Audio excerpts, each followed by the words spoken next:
Hi, I'm Helen Bauer, and this is the Heart of Hospice podcast. The Heart of Hospice podcast is your source for compassionate and informative discussions about hospice and end-of-life care. I'm a certified hospice and palliative care nurse with over 15 years of experience. Whether you're a caregiver, someone with a serious illness, or you simply need to know more about hospice care, this podcast is for you. Join me as we explore all the aspects of hospice, from the details of caregiving to the emotional and spiritual dimensions of end-of-life journeys. For more resources and to connect with me, visit theheartofhospice.com and find us on Facebook, Instagram, and LinkedIn. Keep listening for today's episode.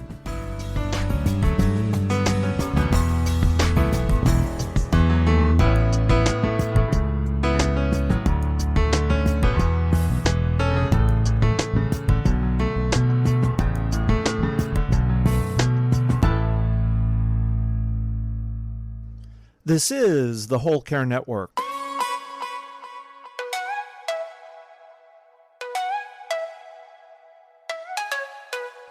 Helping you tell your story one podcast at a time. Content presented in the following podcast is for information purposes only. Views and opinions expressed in this podcast are solely those of the host and guest and may not represent the views and opinions of the Whole Care Network. Always consult with your physician for any medical advice, and always consult with your attorney for any legal advice. And thank you for listening to the Whole Care Network.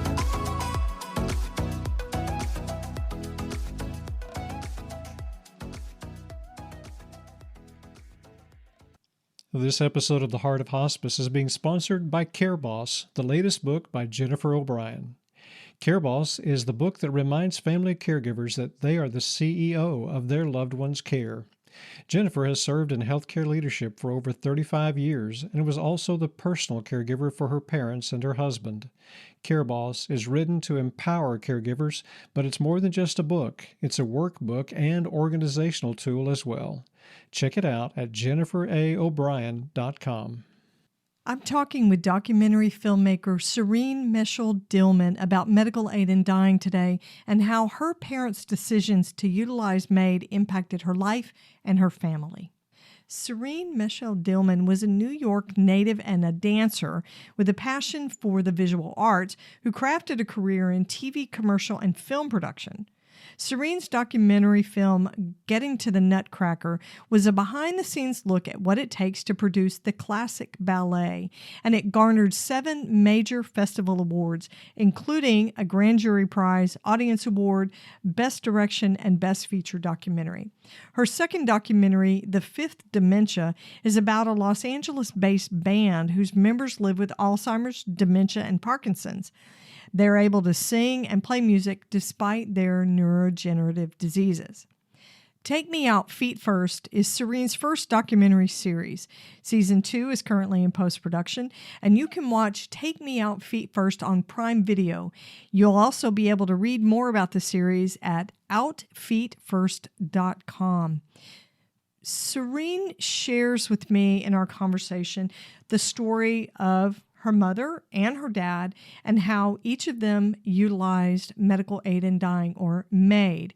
She explained the different ways her parents responded to their diagnoses and how her mom was more about being in control while her dad really didn't want to have any control and removed himself from the process. We talked about the vibe of the documentary series and the reasons that she chose the music and the videos that she chose. We also talked about some of the people who are represented in the documentary. You're going to hear us talk about Trish and Erica and Andrew Flack, so a lot of the different folks who are featured. Surprisingly, the religious community supports MAID, and Serene is going to be sharing some of the statistics surrounding this in our conversation. So stay with me. It's a great discussion. There's a lot to learn.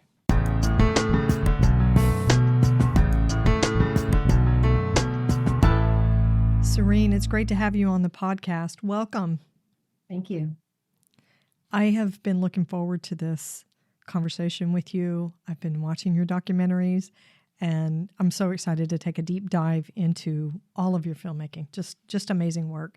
But we're going to start with an icebreaker question that I didn't tell you about. I like to pull that on my guests. And I'm taking it from the End of Life deck, if you're familiar with that. I'm not. It's a set of cards that end-of-life workers can use to prompt conversations about end-of-life wishes, end-of-life understanding, just really about death and dying in general. So here's your question. Growing up, my family dealt with death, A, by talking openly, sharing feelings, stories, and dark humor, or B, in a no-nonsense way, shit happens and you move on, or C, keeping it all bottled up and avoiding any discussion? Probably a mix of all three. Because unless it was really necessary to talk about, we didn't, which is what I find with a lot of families that I have interviewed. Unless you get to the point where somebody's dying that's in your family, well, they don't really talk about it. It's the person that's dying that sort of forces the issue. I think when my grandparents died, my parents just sort of told us, and there was not a lot of discussion about it because old people die. When my parents were dying, there wasn't really talk about them, their feelings and them, their process of dying. It was more about, when I die, do this, take care of this. I'm worried about this, so please make sure that happens. So more on the business side of things? Yeah, business, and look at, like, my mom wanted me to look out for my dad, and my sister-in-law wanted me to look out for her kids. So it was more, when I'm gone, because I can't take care of this. I know you're competent, so will you deal with it? Right. So it wasn't like, well, when I'm dead, I want to be cremated, or I don't want a religious ceremony, or leave my money here. It wasn't anything specific. It was always very, just take care of it. I like that little bit of a to-do list because they trusted you. My mother actually did a to-do list, yes. And it included water the plants. Oh, man. She really got down to the details, didn't she? She's a little controlling. She sounds like good people to me. So I want to talk about your mom and dad. So one important thing about your documentary is you weren't just looking at other people out in the world that were experiencing or taking advantage of medical aid in dying. You actually experienced this for yourself with each of your parents. So let's start with your mother, because she was the first of the two to choose medical aid in dying. And I got to tell you that one of the biggest impacts of all of the films inside the documentary, each piece, is this still that you have of your mom. She's lying in bed, and she turned and she looked at you, and she has a smile on her face that is just so beautiful and so peaceful, a little bit of joy. She looks kind of like a scamp. And I'm looking at it and thinking, wow, this is the face of someone with a terminal illness who's choosing to end her suffering, choosing medical aid in dying. Tell me about your mom. You mean the kind of person as her character, or yes, what her history was? Yeah. My mom was very much about being happy herself. So if anything interfered with that, she didn't like that. So when she and I weren't getting along, she made my dad's life miserable, because she wanted him to sort of broker the relationship, because I had a great relationship with my father. And I think we used to have a good relationship when I was younger, and then we didn't so much. And then we did. It's a lot of back and forth with that over the years. I think I rebelled against her keeping me very close, and I needed some independence, and she just couldn't deal with that. But at the end, we talked for a very long time, and that sort of got itself sorted out. But she was very sure of herself and what she wanted to do. And she had been a terminally ill cancer social worker for many years. And she got really burnt out on it. So she didn't do it for as long as she had wanted to. But when she got her diagnosis, she knew what the prognosis was because of the diagnosis. And so she didn't even entertain the thought of any kind of medical intervention. She knew they gave her a 3-month, I think they gave her a 3 to 6 month terminal diagnosis. It was stage 4 spindle cell sarcoma in her lungs. And so they couldn't take it out, and they couldn't do anything radiation or chemo to help it. So my sister-in-law had died of colorectal cancer literally like 4 months before this. She saw what Silvina had lived through with the radiation and the chemo. Silvina didn't want to use medical aid in dying because she had 2 young children, and she wanted to stick around for as long as she could. So the day of her diagnosis, my mother said to her doctor, I want to use medical aid in dying. When's the soonest I can use it? She just wanted out. And she didn't talk to my dad about it. She didn't talk to us about it. She just said, this is what I'm doing. So she was very sure of herself, and she was happy that she had that option. And she was happy that we all backed her and supported her in her decision. Not that we would have had a choice, but, she appreciated the support. And to a certain extent, as kind of mean as this sounds, I think that she liked being in the center of attention at the end of her life. We all came to the house. We all spent time with her. We all spent hours talking to her. And that's really the first time that had happened since we were all growing up with her in a house, right? So I think she sort of enjoyed that. Her brother came in, her best friends were there, our family was all there, her grandkids. I have 2 brothers, their kids. So it was just not a party, but it was just like a big going away chat. And she was happy to have everybody nearby. I think so. I think she loved being the center of attention, and that she certainly was. Maybe some of that joy is what I see in the still for her episode. I mean, she did a lot of smiling, Yeah. I think she was really happy to not be in pain anymore, for sure. And I think she was,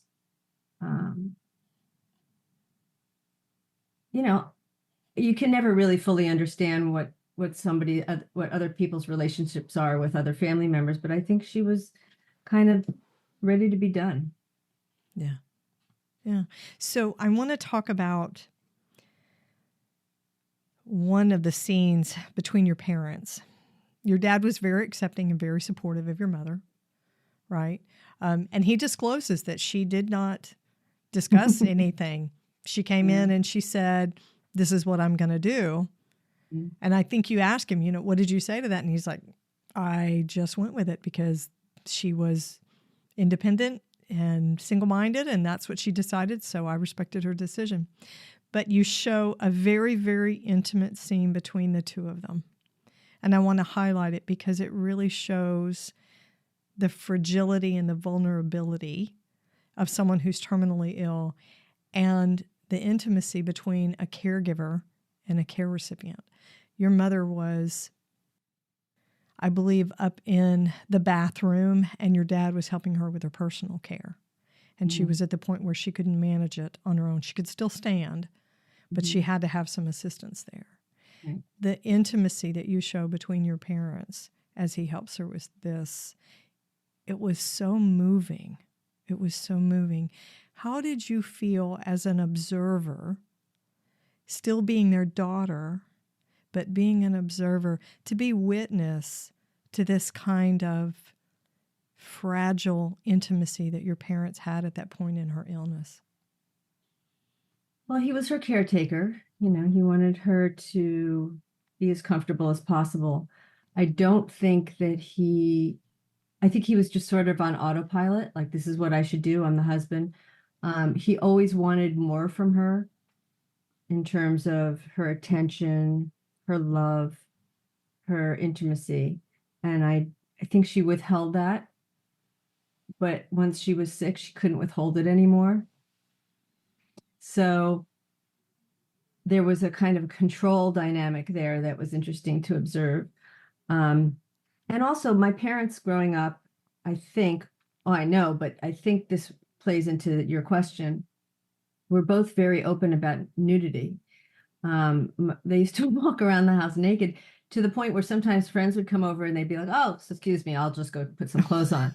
And she answered the door once when I came home with a boyfriend naked. And I was like, really?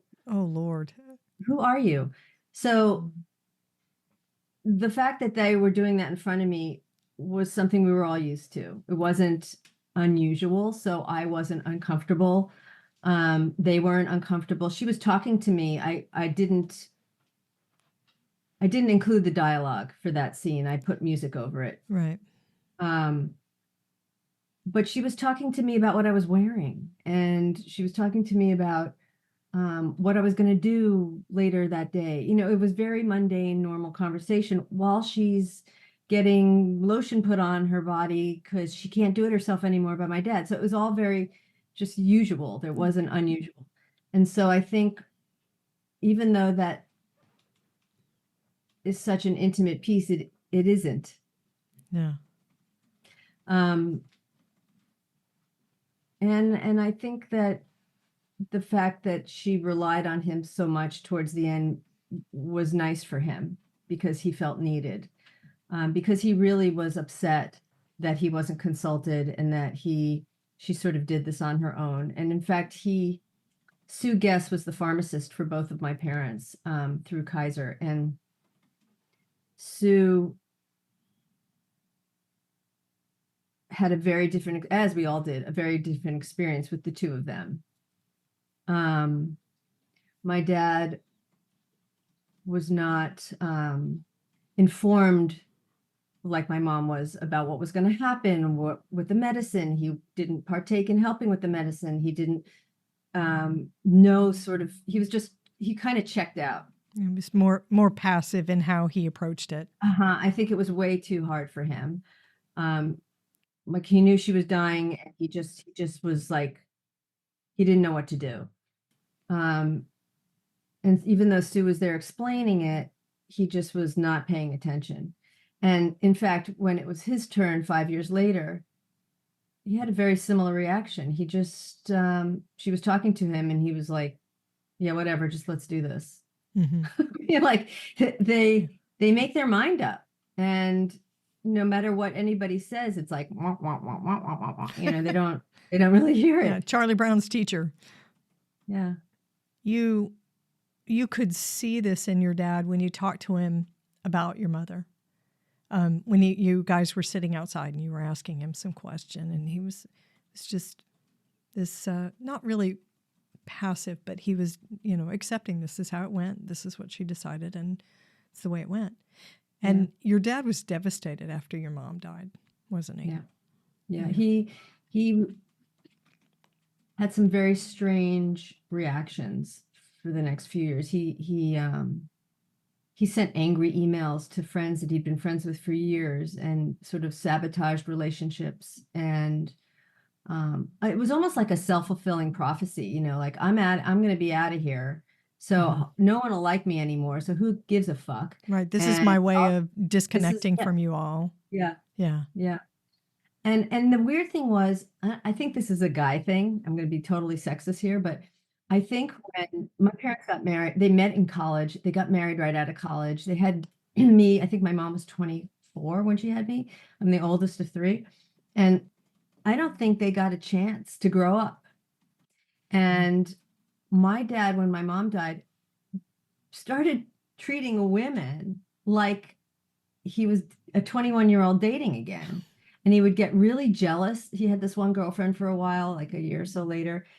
And he saw her face. They were both on Facebook, and he saw she was a realtor. So some other realtor wrote to her on Facebook, and he flew into this rage, like, oh my God, there's a guy talking to you. And we're all talking him off the ledge. We're like, it's a Facebook. Like nobody's sleeping together here. They're just occasional conversations. And he sabotaged that relationship because of his jealousy. And I kept saying, why? She's a great person. She likes you, she's pretty. You like traveling, like do enjoy this. And he acted like a child. And I felt like I was his parent the last few years. I had to take over his finances. I had to take over his emails. I had to take over his insurance. I mean, cars. I took his keys away. Like I became my mother, and I hated it. I hated it. Because I loved my dad. We had a great relationship. He was always my favorite. And the last few years, he just became a child again, and it was hard to be his daughter. Do you think it was the grief over your mother's death? I mean, because he was not healthy towards the end of his life either, right? He was ill and he was aging. But do you think it was more the grief than anything else? Helen, I don't know.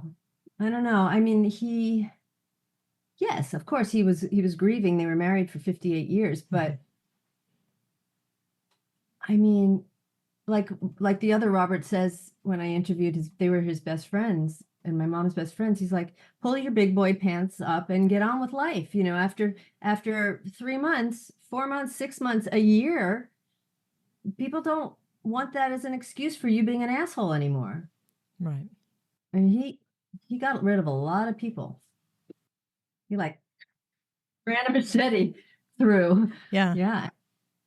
It was sad. I mean, you can't get rid of your family, but he got rid of a lot of people that way.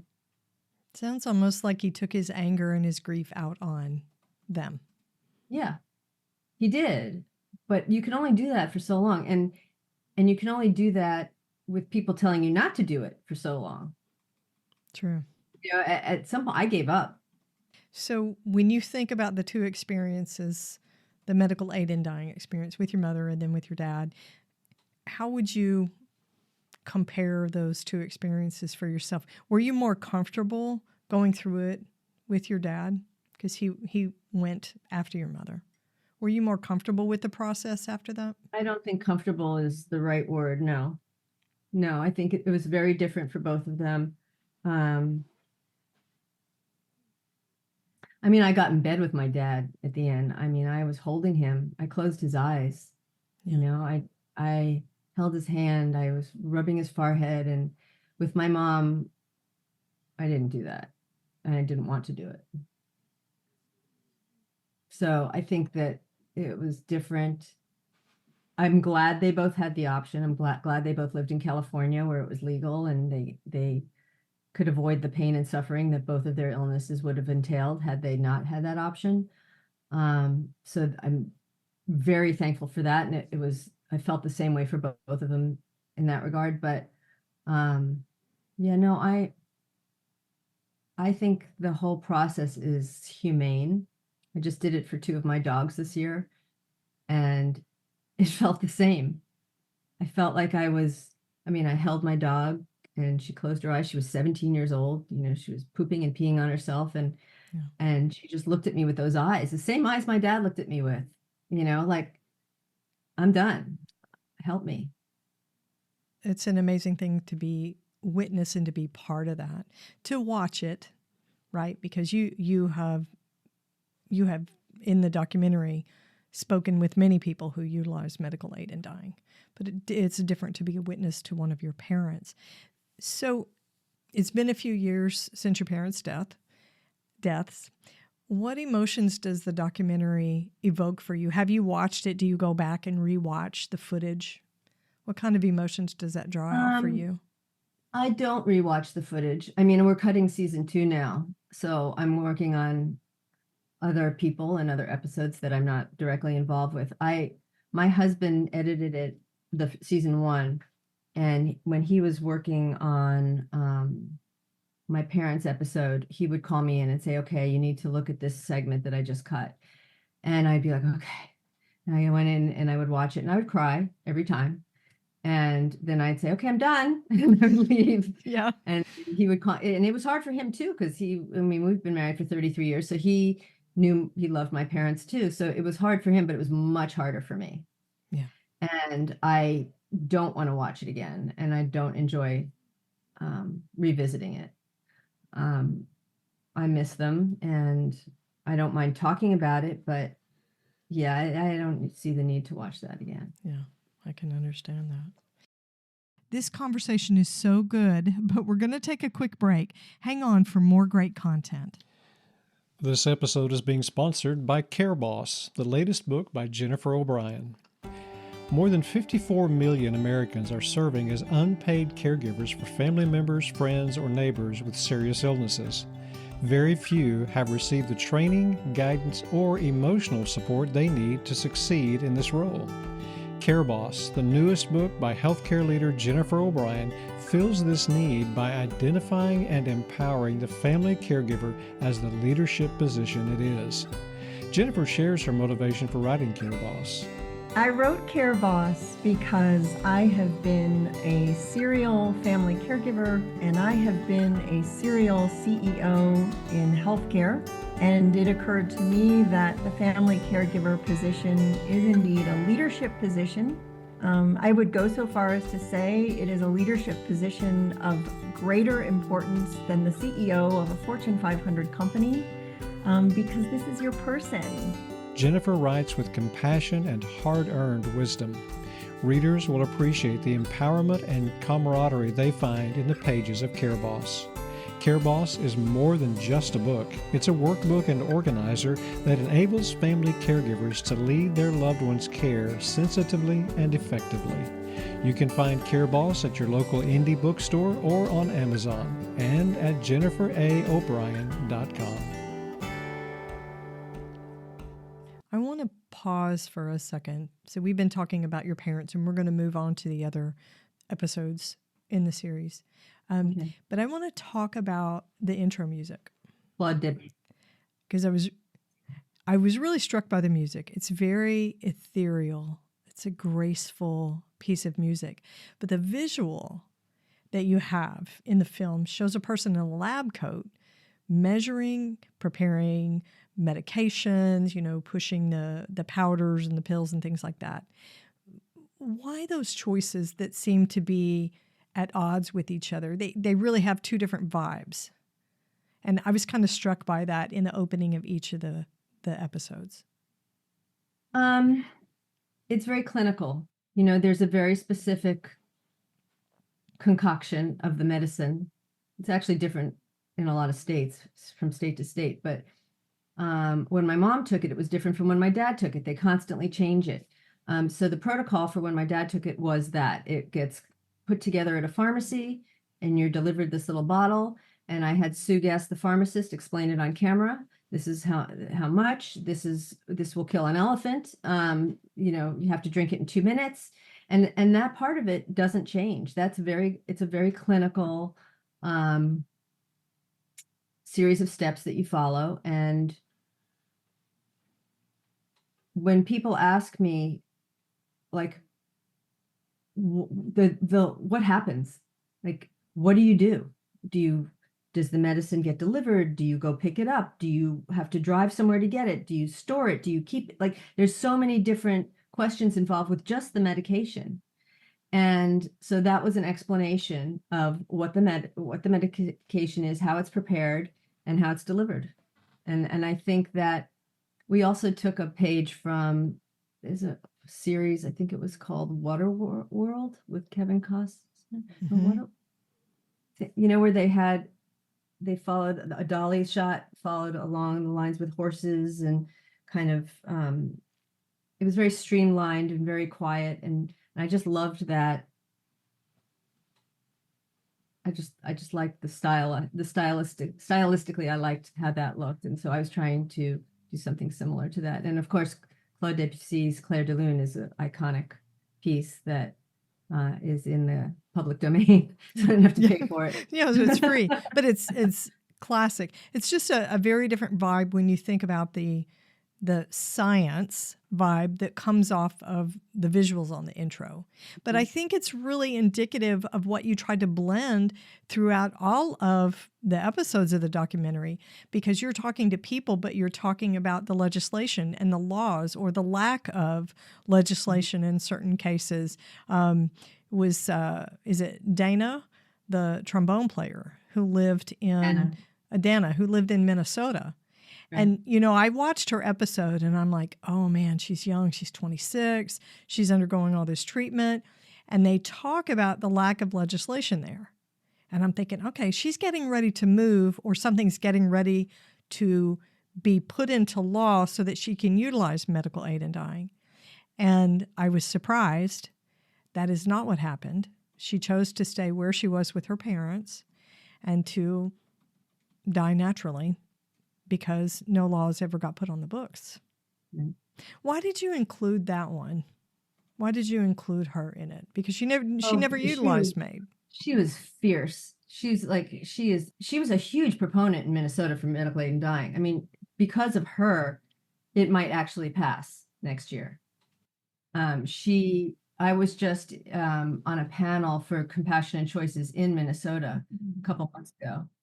And her parents were there, and her ex-boyfriend was there, Luis, who was also in it.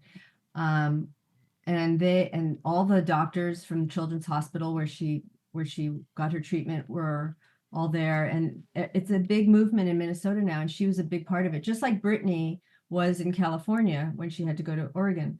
So I don't know, there's something about Dana that was just so compelling. And I went through like 600 advocates for medical aid in dying around the country when I was looking for people to interview. And then I narrowed it down to 50, talked to all those 50, and then decided to shoot 25. And she was one of them, because she was A, so young, but B, to be so young and be an advocate for medical aid in dying and have that sense of life and death was unique to her. I don't think you see that in a lot of 26. Well, she was 21 when she was diagnosed. So, I mean, I have a 31, 28, and 21-year-old now, and I can't imagine them being advocates for medical aid in dying, let alone, anything else as life-changing as that.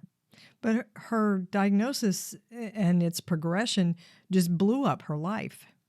She was living out of the country, a very dedicated musician. And then when she had to come back to the States, living with her parents, she gave up the trombone. She couldn't manage it anymore. Yeah, her story is very compelling. Yeah. So I want to touch on, because she was young and her parents were involved, you had them in the documentary. They were very supportive of her. They were actually proponents of medical aid in dying as well. But in another episode, you had featured a woman who had terminal cancer, metastatic breast cancer. This lady was probably middle-aged, and the lead-in scene is her mother. Oh, Trisha. Trisha, yes. It was Trisha and Erica's episode. So yes. Trisha's mother was extremely and vocally outspoken against her utilizing medical aid in dying. And it's not that I was horrified. I'm not sure exactly what the right word is. It was so heartbreaking to see her mother's interaction with her. Tell me about those episodes when you were filming her mother and her mother's responses. I was there with her brother, her sister, and her mom, all of whom are quite religious. Trisha is an atheist, or she's agnostic. I'm not sure how she defines it. So ultimately it's up to her. But she still had a good relationship with her family because they supported her decision, which everyone I've spoken to is in the same boat. Even if they're from a religious family, everyone is supportive of medical aid in dying. In fact, fun fact, the Christian community across the United States is something like 76 or 78% behind medical aid in dying. It crosses over political lines, religious lines, gender lines, age lines, like you name it, everyone is in support of this. And I think it's really just the Catholic Church, the hierarchy of the Catholic Church that says, God brings you into this world, God should take you out. But when you're dying and that's not what you're thinking about. You're thinking about, I don't want to be in this kind of pain. I don't want to suffer. I don't want to go through another chemo treatment. I don't want to, be wearing diapers in front of my family and not be able to, have my dignity. I think that you can't judge how someone else is choosing to end their life or live their life if you haven't walked in their shoes. And it's just such narcissism to assume that you can. And I mean, I'm telling you how I feel about religion in general by saying that, but Trisha is totally on that page. She wouldn't care what her family said, whether they were in support or not in support. The fact that they were in support, she was appreciative of and loves that they're, are backing her. But yes, if they didn't, she wouldn't care. She didn't engage with her mom. She doesn't like her mom. It was pretty obvious, but as far as like arguing or pushing back, this is what I believe, this is, I'm having to suffer, et cetera, she didn't have that conversation. Her mother seemed very set in what she believed about Trisha's decision to utilize MAID. Yes. And there was no changing her mind. So Trisha just would laugh at her. It was really pretty heartbreaking to watch that. But her siblings surprised me because her sister was very outspoken in her religious views, and she felt that it was wrong to end your own life. But she wasn't particularly condemning of Trisha herself. No, she respected what Trisha's decision was. Plus, she's seen what Trisha's been going through. I mean, she's in chemo still every 3 weeks. Yes. So, and we should add that. So these two that are featured in the 5th episode of the series, Trisha and Erica, are both still living. They have not utilized medical aid in dying, at least, not since the documentary aired. And both younger women living with the metastatic breast cancer and still receiving treatment. Mm-hmm. Yeah. Both terminal too. Yes, still considered terminal. Yeah. There was quite a comparison between Trisha and her mother's lack of support and her condemnation of the medical aid in dying decision, and then Erica's mother, who was very supportive, sitting shoulder to shoulder, having the conversations about all those things. I would like to just say that my feeling about the difference in that dynamic is a question of education, because her mom had 2 master's degrees. Erica's a professor still with 2 master's degrees. I mean, they are so smart. And when you have that kind of mind, you can't explain a religious story as a life choice. You just can't. Your mind can't. You can't convince yourself that there's some, holier than thou person that doesn't think you should do this, so you're not going to do it, unless that's proven to you as a scientific person or as an intelligent person. It's too hard to accept that as a truth. So the fact that they were living with this pain and suffering and having their breasts removed and having brain surgery and living day to day with the nausea and the horribleness, the bloating, and to live like that, what's happening with your body, what your future entails. And for someone to say, I don't think you should do that. I don't think he'd approve of it. It's like, okay. You're not going to have that conversation, which is why Trisha doesn't have that with her mom, because she'll never get through to her.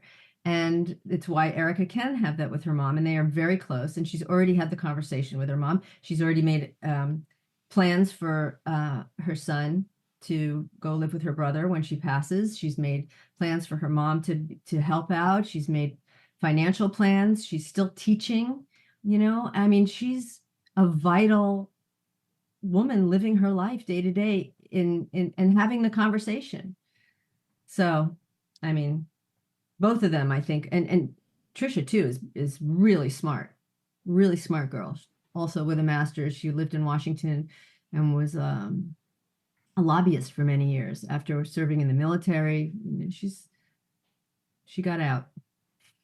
And Erica, if I'm recalling it, isn't Erica a social worker? Yes, Is that right? but she's a professor.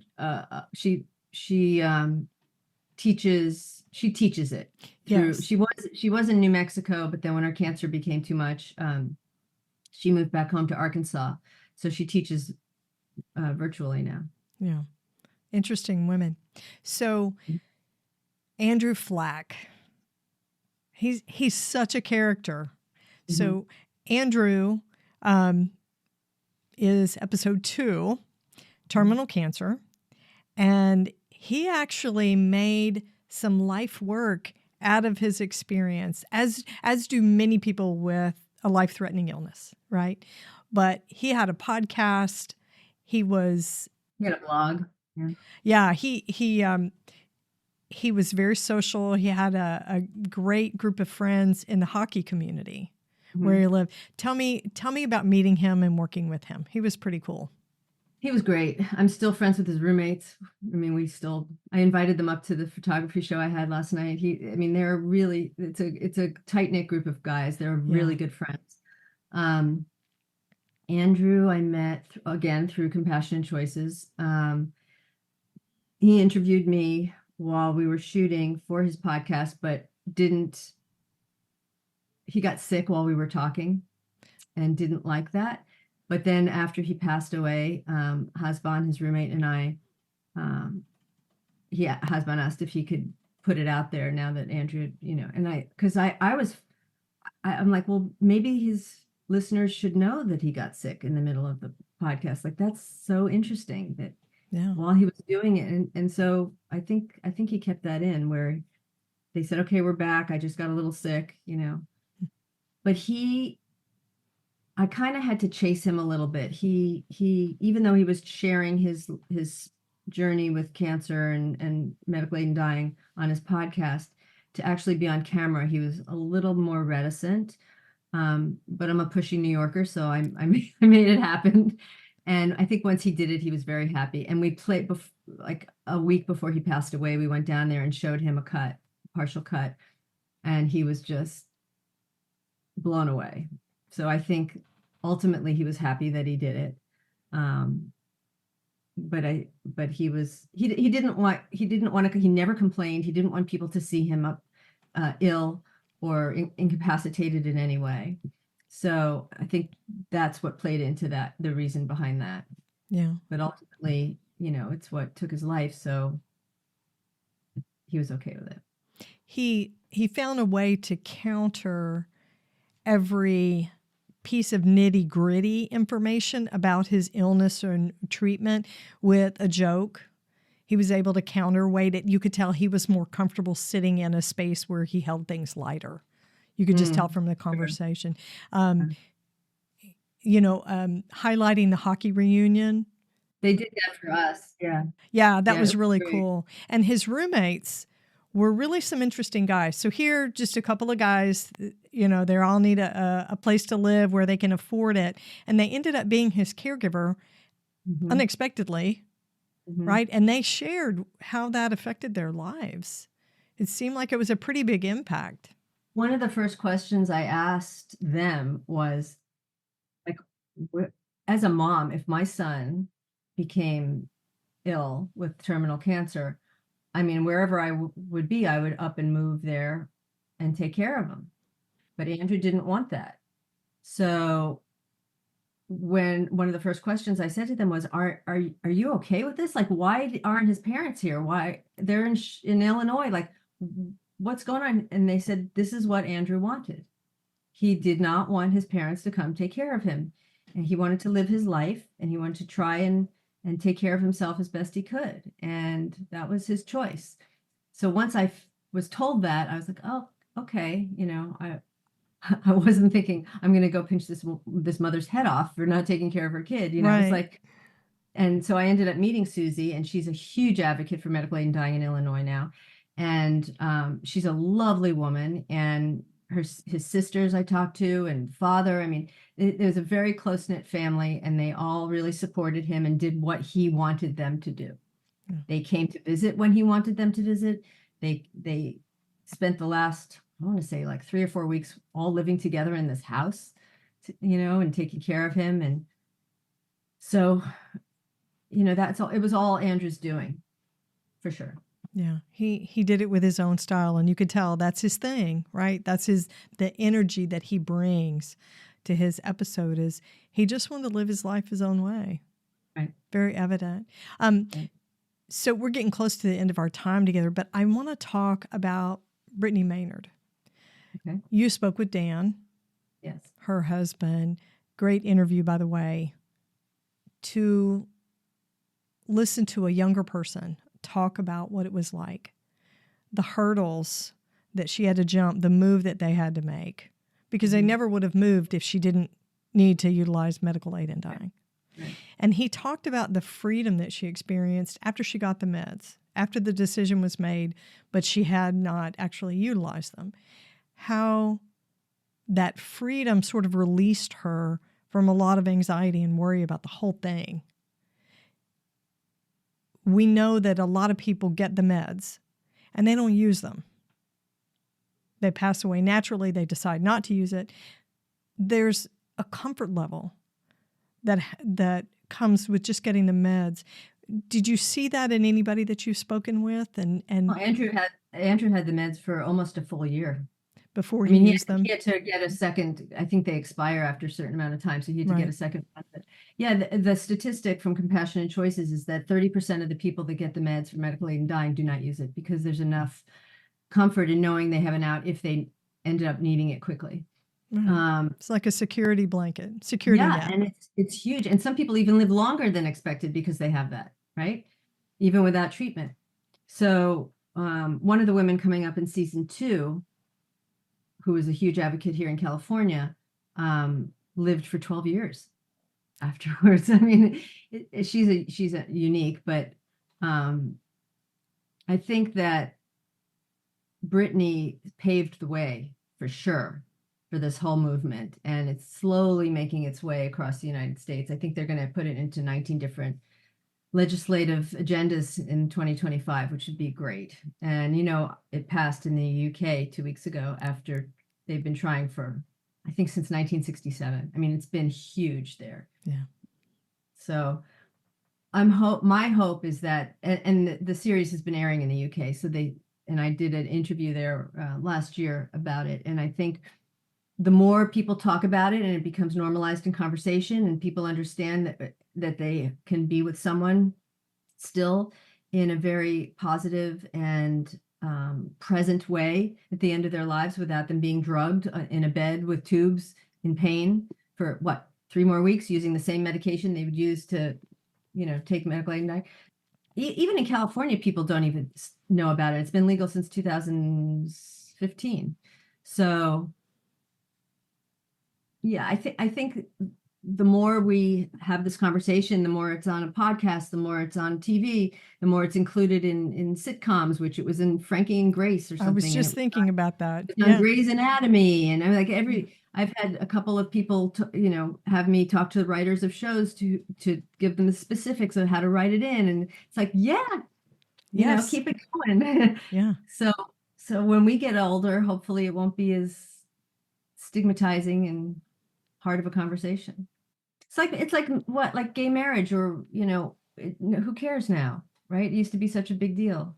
Right.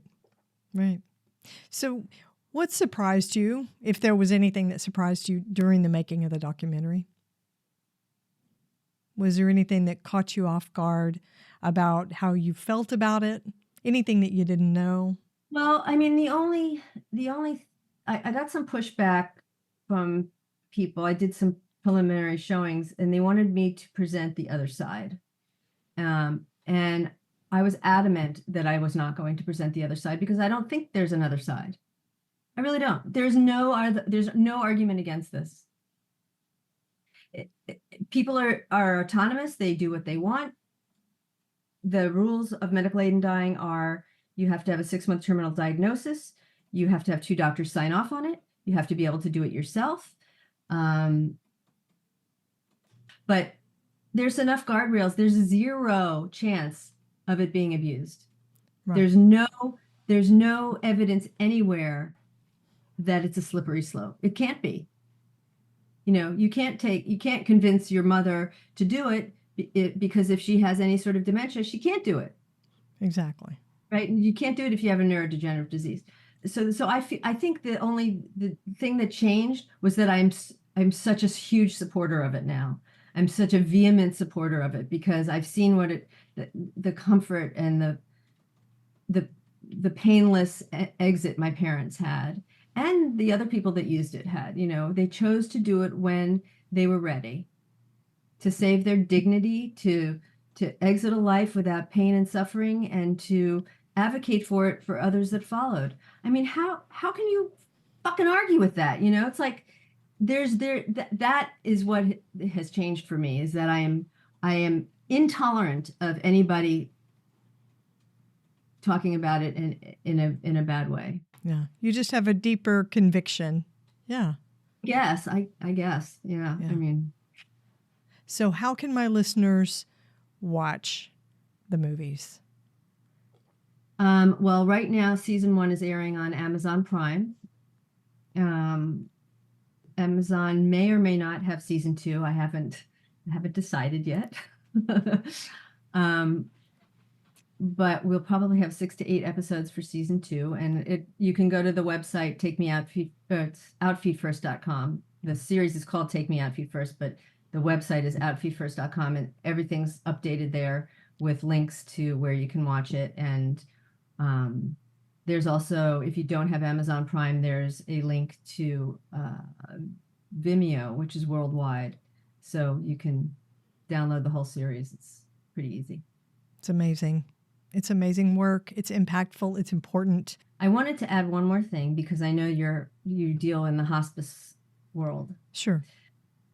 The woman that was the hospice nurse for my father, who pronounced him dead, I interviewed her twice. Lovely woman. But she worked for a hospice company in Northern California, which I won't name their company. But once I decided to cut their episode, I was going to include part of what she talked to me about, because she's a huge advocate for medical aid in dying. But her hospice company that she worked for would not allow her to do it. I could have done it anyway because she signed a release for me and she spoke to me on a personal level. I didn't want her to lose her job, so I didn't include her, and it wasn't that big a deal. But for the hospice community, it's so important. There's so many different hospice companies, and I think they don't, not that it's their place, but they don't educate their patients as to the option in states where it's legal for medical aid in dying. And I think they should. I really think that instead of just being palliative helping care and helping that in that way, they should say, you have another option if you want it in this state. I mean, I don't know if there's a law. I can't imagine there's a law against talking to somebody about their options. No, there is people not. Don't. The hospice community does not talk about it. They feel like it's separate, like they're here to come in and help, not to educate anybody about another option. And to me, that would be a huge help for your community, your hospice community, to say to people, this is available in your state. If you want to know a little bit more about it, you can ask your doctor, or you can, read this, or I can refer you to that, or whatever. But I've had so many people reach out and say, where can we watch the series? Someone's going to use medical aid in dying and they want to know what to expect. So literally like 4 or 5 people in the last month have used medical aid in dying after watching the series, because it's sort of, oh, I get it now. I can do this and it's all right. And my family will be okay. It's like, it's a nice exit. Yeah. And I want people to know that it's available in the states where it's legal, because so many still don't. Well, this is why we talk about it on the podcast. So I practice in Texas. There is no death with dignity law on the books here. Medical aid in dying isn't legal. But what I believe is that every hospice practitioner should know a little bit about medical aid in dying, whether it's legal in their state, so that if a patient or a family member says to them, I'm interested in this, I've heard about that, is it an option and what do you know? That we can respond, I think, in a responsible and knowledgeable way to say, hey, it's not legal here. But if you check out the Compassion and Choices website, you can find out more about it. You can find out where it is legal, and you can make your own personal choices. Thank you. Yeah. I think that would be my hope in having your community hear this, is to know that there is an option. You don't have to suffer at the end of your life, and there are options now. Absolutely. And thank you for bringing that up.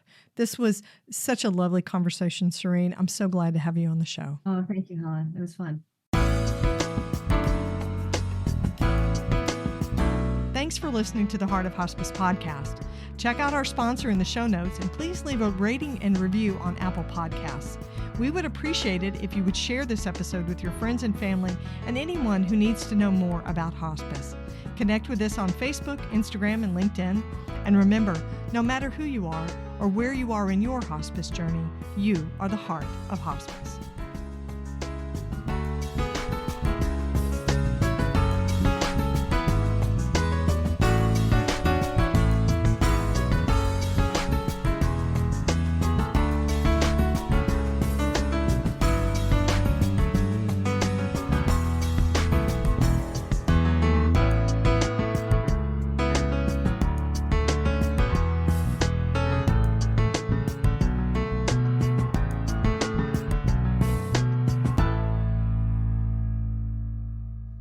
This is the Whole Care Network.